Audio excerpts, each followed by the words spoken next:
Jason Statham never believed in belts, not the ones wrapped in silk and handed out for tuition checks, not the plastic trophies, not the bowing to instructors who'd never seen a real fight.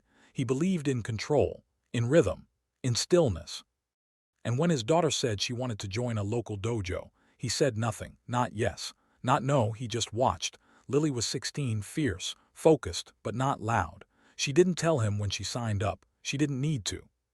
He saw the discipline in her hands when she practiced stretches before school, the way she tied her shoes tighter, the way she limped on a bad ankle without complaint. She didn't want him involved, so Jason let her go alone until the bruise under her eye appeared. Until she came home walking slower, until he caught her practicing a block in the hallway mirror with tears dried on her cheek. He didn't ask. He just got in his truck that Saturday and parked across the street from the Rising Fist Dojo, watching through the tinted windshield. From the outside, it looked like a fitness center, laminated posters, slogans about honor, leadership, growth. Inside, wooden floors, padded walls, and a dozen teens bowing to a man who grinned too wide. Sensei Jared, former tournament name. No real-world fight record.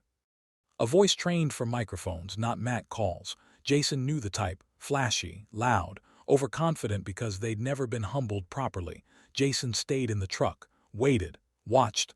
Lily was near the back, her gi crisp and her form tight. She moved sharper than most of them. But they didn't see it, because they didn't want to. When the students lined up for partner drills, one of the older boys, tall, stocky, full of himself, whispered something behind her. She stiffened but didn't turn. Another boy copied her stance behind her back, wobbling in mockery.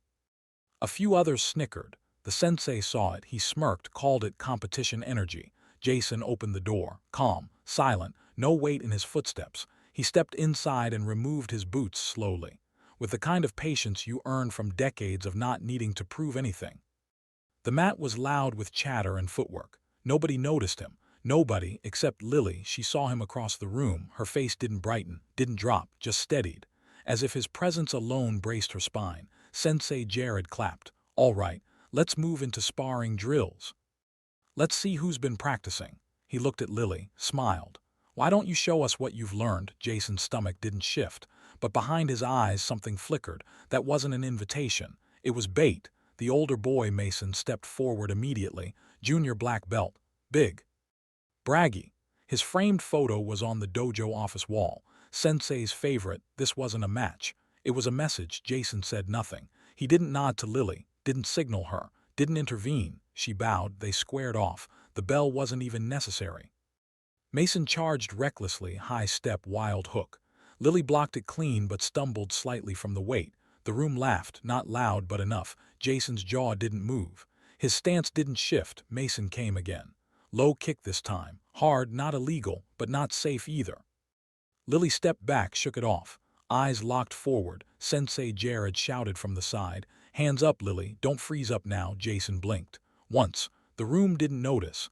But that blink wasn't passive. It was cataloging. The third move came too fast.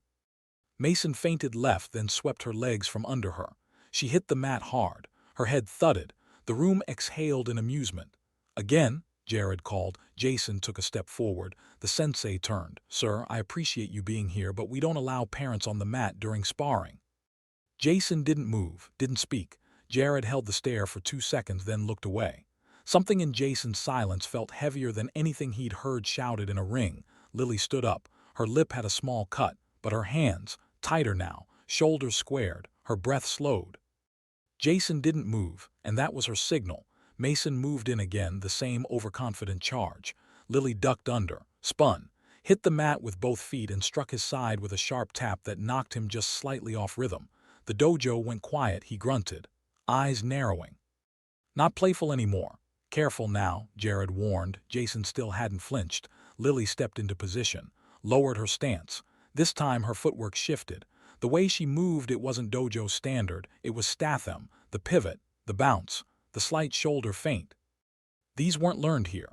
These were from early mornings in the backyard. Quiet drills under her father's eye, controlled pressure, breathing through silence. Mason attacked. She stepped aside, grabbed his wrist, redirected him with a torque through the elbow. He slammed to the mat, winded. Nobody laughed this time. The room froze. Jared cleared his throat. Let's reset. Jason raised a single hand, not high, just off his side, and Jared stopped mid-sentence. There was nothing threatening about the gesture, but it carried weight, authority. The kind of presence that told you this man wasn't a parent. He was something else. Jason looked toward Lily. She nodded, and this time she moved faster. 2 strikes, 1 sweep. A full controlled takedown. Mason collapsed again, harder, not hurt, but done. The match was over. The room stayed silent. Jared forced a laugh. Okay, that's enough. Jason finally spoke, quiet, clear, just 3 words. She doesn't reset. Lily stood over Mason, calm, chest steady, hands still open. Jason turned to leave, picked up his boots, walked slowly toward the exit. The dojo stayed frozen. That's when Jared's voice cracked the air again, strained now. Less confident. Sir, what exactly is your background? Jason paused, didn't turn, didn't answer, but behind him Jared's eyes widened. Something clicked. A spark of realization he hadn't processed until just now. He whispered something to his assistant, barely audible. Jason left the door open behind him. Outside, he slipped on his boots, sat in the truck, watched. Inside, Jared stepped quickly into the back office, pulled up his phone. Scrolled. Jason wasn't just another angry father. He was Jason Statham. And Jared's dojo, it had just poked the wrong legacy. The dojo didn't open the next morning, no notice, no sign on the door, just lights off and blinds pulled. Jason hadn't said a word. He didn't threaten, didn't posture. But the silence he left behind worked faster than fists ever could. Jared stayed inside. He kept checking the cameras, pacing the office. The assistant, Ty, asked him twice if they were still running afternoon drills. Jared didn't answer. He was still watching that photo. Jason in mid-motion, from a 2006 underground bout in Croatia. The kind of photo not found on IMDb, but in file folders owned by handlers who paid in cash and expected results. And then the real fear crept in. Not that Jason had a daughter, not that she embarrassed their top student, but that Jared had mocked her on camera, with sponsors watching. There were recordings. Jason didn't take them, but he could have. And Jared knew exactly what that restraint meant. By noon, Mason showed up, still sore, still confused. He asked what had happened, why the studio lights weren't on, why Jared looked like he hadn't slept. Jared didn't answer that either. Instead, he told Mason to sit down, said they needed to talk about boundaries, about escalation, about who they picked to make an example out of. Mason laughed, said he was just doing what Sensei said. That line stuck, because it was true and Jared knew it. Across town, Jason wasn't thinking about Jared. He was at a cafe, corner booth, no hat, no sunglasses. Just coffee, silence, and a slip of paper on the table with a few handwritten names. One of them was underlined twice, D. Marsh. He didn't touch it. Not yet. Instead, he pulled out a different item, a cheap USB drive in a sealed Ziploc bag. It held nothing dangerous, just proof. Footage from the dojo's private security cameras. Not the promo cameras. The uncut feed. He hadn't taken it out of anger. He took it because he knew the game had changed. The moment Jared realized who he was. That was when this became bigger than dojo politics. Jason had seen it before. Quiet men in small gyms who tried to create power by humiliating others. And when they got exposed, they reached higher, called louder friends. Sometimes those friends didn't wear uniforms. Sometimes they wore microphones. By 4 p.m., a black SUV pulled into the dojo parking lot, unmarked. No plates on the front. Inside were 2 men in business casual. One carried a laptop. The other wore mirrored sunglasses indoors. They didn't bow. They didn't take off their shoes. They walked straight into Jared's office, asked about the footage. Jared tried to play dumb. They didn't smile. One of them pulled out a file. Inside were screenshots. Lily mid-throw, Mason falling, Jason sitting still in the background. The second man asked a single question. Was this staged? Jared blinked. No. Then why are you monetizing it? Jason didn't need to see it to know it was happening. He'd left a fingerprint behind, not in the room, but in Jared's mind. Enough to make him panic, enough to make him reach out. And whoever Jared called, they weren't from the martial arts world. They were content brokers. The kind who bought viral footage from gym floors and flipped it into ad revenue hits within hours. The kind who signed NDAs on both sides. Jason had encountered them before. Once in Manila, once in Sao Paulo. Always the same tactic. Sell the humiliation before someone else does. But this time, the wrong man had been caught in frame. That night, Jason returned home, Quiet street. One light out. Familiar creaks in the driveway. Inside, Lily was stretching in the living room, gi folded beside her. No dojo logo, just clean white. She didn't say anything when he entered, just nodded. Jason dropped his bag by the door. "You want to keep training?" he asked. Lily looked up. "I never stopped." He smiled, just barely. Then knelt down and picked up her belt. It was frayed. Not from dojo sparring. From hours on cement floors, in old warehouses, in garages when the sun wasn't up. He handed it to her. She didn't tie it right away. Instead, she asked the question he knew was coming. "Is he going to come after us?" Jason looked her dead in the eyes. "No." Then he paused. "But someone else might." Back at the dojo, Jared sat alone. The men in suits were gone. They left behind a business card that only said MVX Digital Holdings and a burner number. Jared Googled them, found nothing. He checked his inbox. One new message. Subject: Private Rights Clearance. Inside was a PDF with one sentence highlighted: transfer of all visual assets pertaining to Statham engagement event. And beneath it, a buyout offer, 5 figures. Jared stared at the screen. He hovered his mouse over accept, but didn't click. Because he realized something. If Jason Statham didn't want this footage online, he'd already deleted it. And if Jason hadn't, it meant he wanted it out there, which meant Jared wasn't being invited. He was being tested. Jason knew the play before it started. He'd baited it. The footage wasn't about fame. It was leverage. He knew Jared would panic. He knew MVX would find him. And he knew once they did, someone bigger would call next. Someone who'd been waiting to find out where Jason was. Someone who wasn't done with him. Not from the movies, from the work. The before. Jason didn't check the burner phone that night. He didn't need to. Because across the city, in a hotel suite rented under a fake name, a man with gray hair, no fingerprints and a locked briefcase was downloading the full dojo video, frame by frame, slow, precise. When he paused on the frame with Jason seated calmly at the edge of the mat, he smiled and whispered to himself, "Gotcha." The next morning, a file changed hands, not through email, not on the cloud. A courier in a plain jacket walked into a downtown building with mirrored glass and asked for the 11th floor. No ID, no small talk. He left behind a hard drive label. Asset recovery, Statham incident raw. Inside, everything, not just the dojo sparring clip, but metadata. Camera angles, timeline tags, voice transcript, pacing breakdowns, name markers, Statham, Lily, Mason, and most importantly, reaction 12, Jared flinch. Someone was dissecting the moment frame by frame, and the man who received it, he didn't watch it on a laptop. He fed it into a system, the kind built to manipulate public image before the subject even knew it was being shaped. Jason didn't know the file had moved, but he knew the signs. He got the first one that afternoon. A call from an old contact, someone who'd left the industry, moved to Idaho, started raising goats. Now he was back on Jason's radar with a single warning. Someone's dragging your face through a timeline simulation. They're not just clipping you, they're constructing you. Jason hung up without a word, then opened the safe behind his garage wall. Inside, a box, unlabeled. Inside the box, 3 things: a burner phone, a stack of old fight contracts, a single envelope sealed in wax. Jason cracked it open. Inside, a list of names.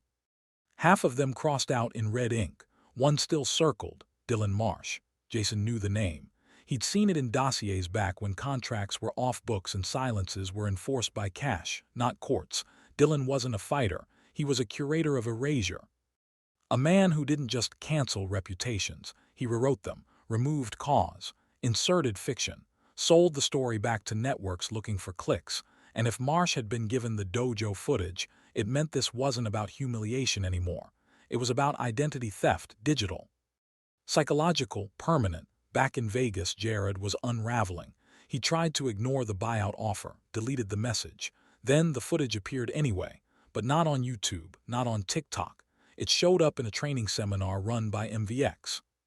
Jared saw his own dojo, his own voice, being used as a cautionary tale, narrated by a polished voiceover actor with the title "How Not to Lose Frame Control in Front of Clients." He hadn't signed anything. Didn't matter. He'd left the door open. And now someone was inside the house. That night, Jason didn't go home. He drove 3 hours west to an abandoned broadcast tower buried off a desert highway. No sign.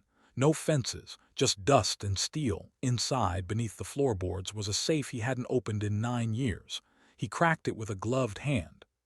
Inside, a flash drive labeled Nile 3 Marsh record.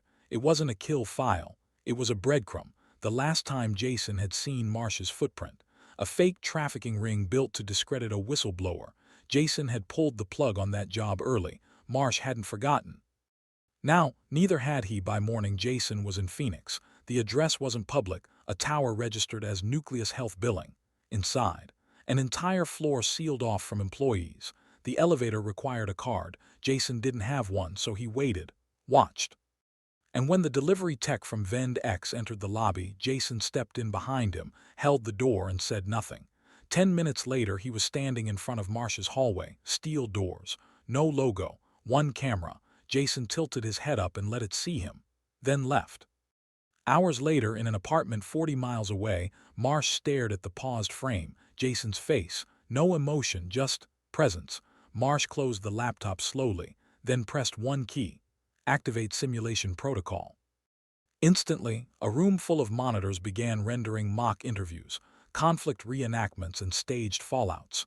Jason Statham, digitally recreated, placed into arguments he never had, gyms he never entered, and interviews he never gave, all pre-monetized, all pre-sold.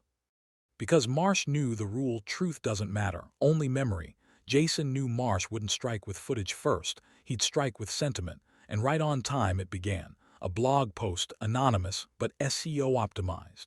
The dangerous myth of Jason Statham. What we saw at Rising Fist. A viral thread followed, fake screenshots, out-of-context stills, analysis by self-proclaimed experts. By noon, Jason's inbox had 24 interview requests. By 2 p.m., TMZ ran a headline: Jason Statham involved in teen dojo altercation. By 4 p.m., his daughter's name was trending. That's when Jason moved, not online, not on the phone, in person. He drove back to the dojo. Midday, full light, front door unlocked. Jared was at the desk, eyes bloodshot. Before he could speak, Jason placed something on the counter, a folder. Inside, timestamps, watermarked stills, metadata logs, all from the dojo's own security system, uncut, unedited. Jason didn't say a word, but Jared did. He asked, Why are you giving this to me?" Jason looked at him, then said, "Because someone's going to offer you money to lie about it." And then he walked out. 2 hours later, Jared got the second email, same sender, higher offer, same request, exclusive control of narrative assets. This time, Jared didn't delete it. He replied with one line, "Too late." Because Jared understood now, this wasn't about dojo pride. It was about the man who walked into his gym and never needed to prove himself. That night, Jason sat in a motel 2 hours outside Phoenix. The curtains were shut, lights off, laptop open. He reviewed the simulation thread, every post, every edit, then paused on one name: moderator, D. Marsh, tech lead. He smiled, because Marsh had made a mistake. He'd stepped into his own creation, and Jason was already inside it. He closed the laptop, then turned to the camera in the corner of the room and said 4 words: "You blinked too soon." The motel room was dark by design. Jason had unplugged the lamps, covered the mirror. The only light came from the laptop screen and the blinking red on the drive. He wasn't waiting for a mistake. He was building one. Every word Marsh had ever posted as D. Marsh tech lead was logged, scraped, cross-referenced. Not for content, for pattern. Jason wasn't reading. He was tracking tone. When Marsh was calm, when he got agitated, when he tried too hard to sound neutral. And at 2:37 a.m., Jason found what he needed: a post dated 2 years earlier, buried in a deleted thread, under a different alias. But the phrasing identical, same rhythm, same 3-syllable structure Marsh used when he was trying to sound objective. Jason copied the handle and opened a second database. This one wasn't digital. It was ink and memory. Paper files he'd kept from a failed job in Prague. A surveillance op turned inside out when the client turned out to be the target. That alias, it had shown up there. And it had been linked to a man named Victor Shaw, a financial cleaner who used staged controversies to tank reputations, short stock prices, and buy up controlling interest in silence. Marsh wasn't working alone. He never had. By morning, Jason had a list: 3 names, 3 cities, and 1 burner number he hadn't called in years. He stepped outside the motel, flipped open the phone and hit dial. The man who answered said nothing. Didn't need to. Jason gave a location and time, then hung up. Back in Vegas, Lily walked into school with her hood up.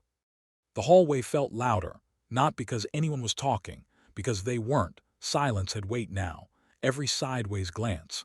Every phone lifted just high enough to pretend it wasn't filming. She ignored it, until she didn't. At lunch, one of the boys at her old dojo table tried to be funny, said something about movie stars needing stunt doubles. Lily didn't flinch. She stood, picked up her tray, and walked past him so closely he had to stop smiling. The moment she left, 3 others followed. They weren't friends, they were watchers, and now they believed her. Jason didn't know what happened at lunch, but he felt the shift. By 4 p.m., his phone pinged, an anonymous image, Lily at the lunch table, alone at first, then not. Jason saved it without a word.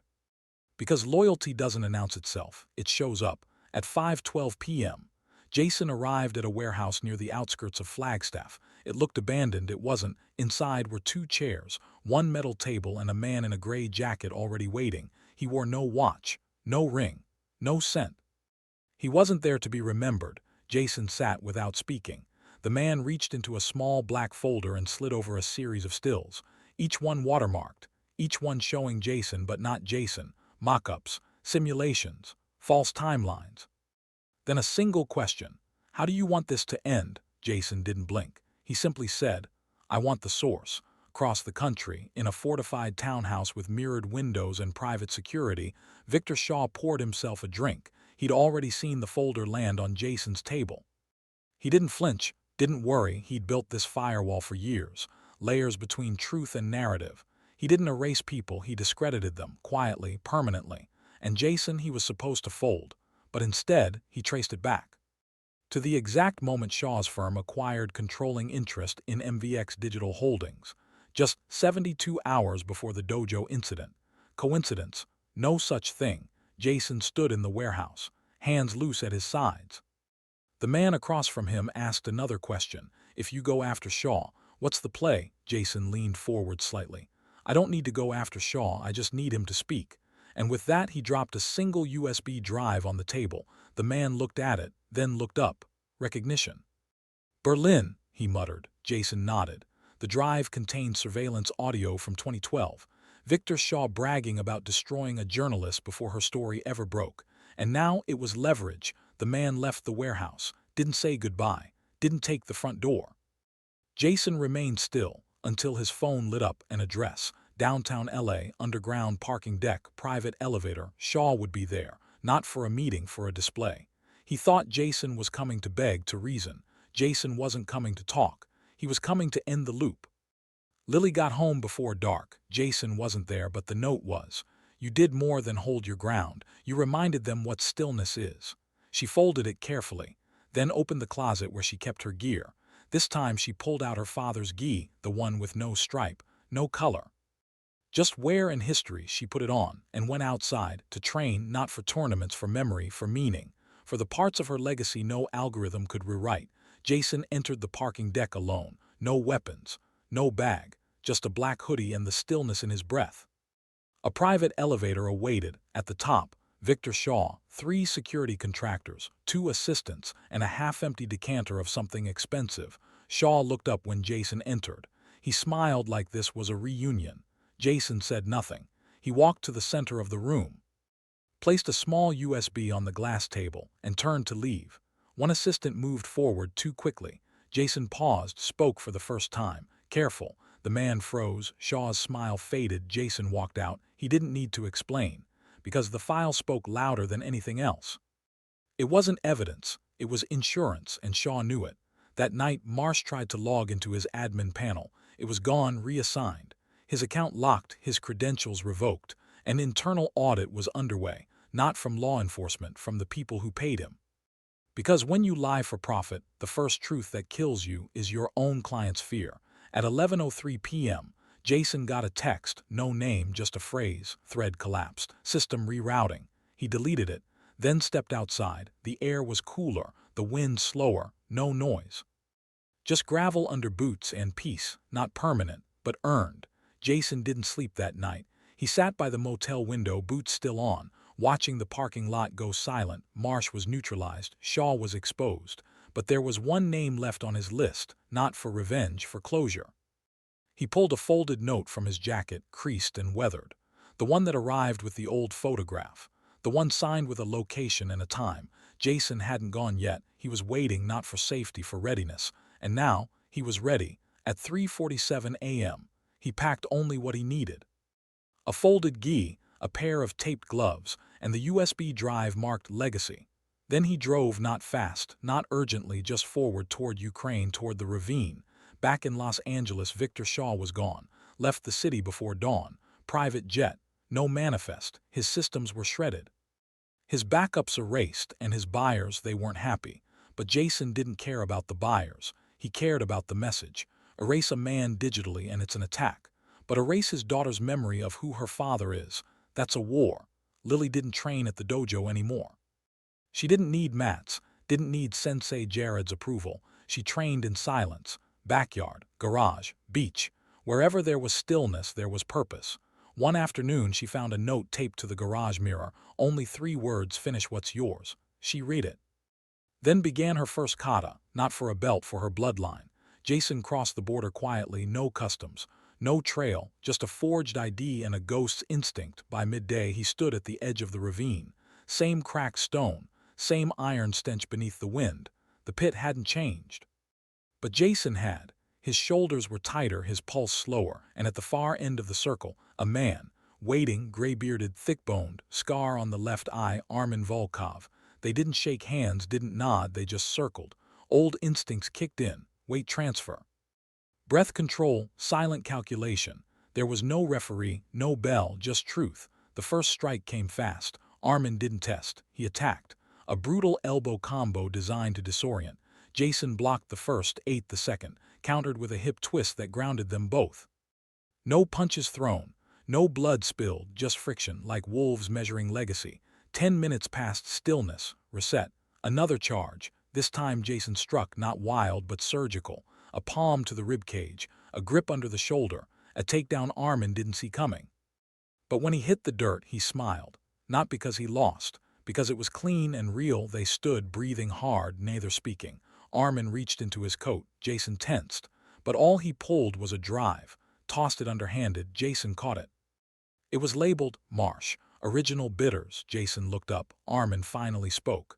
They wanted you gone because you never sold out, so they found your weakest angle, legacy. Jason didn't nod, didn't thank him. He turned and walked away.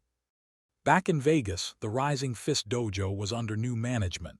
Sensei Jared had stepped down, rebranded, refunded every student, and left a framed photo at the entrance. It wasn't of him. It was of Lily, mid-stance, post-strike, no belt, no trophy, just power. And beneath it, the student who taught the teacher. Jason flew home on a quiet flight, no escort, no headline, just a checked bag and silence. At baggage claim, Lily was waiting. She didn't run to him. She just stood back straight, shoulders squared, like a fighter waiting for a nod. Jason stepped forward, handed her the USB. She took it without asking. She understood.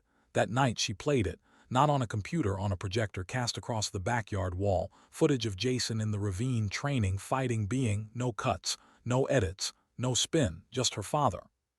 Raw, human, unshakable. She didn't cry, she just watched, then turned off the projector and bowed to the night. 2 weeks later, a video surfaced, not from Jason, from an anonymous account. It didn't expose anyone, didn't name Marsh, didn't mention Shaw.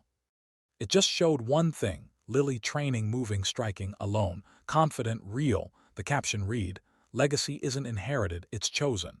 It went viral within 48 hours, not for views, for truth. Jason watched it once, then closed the screen. The world didn't need to know what happened in that dojo or in Ukraine, but it would remember one thing: you don't erase a name by smearing it, you erase it by fearing it. And Jason Statham, he was never built for screens. He was built for silence, for stillness. And now, he passed it on,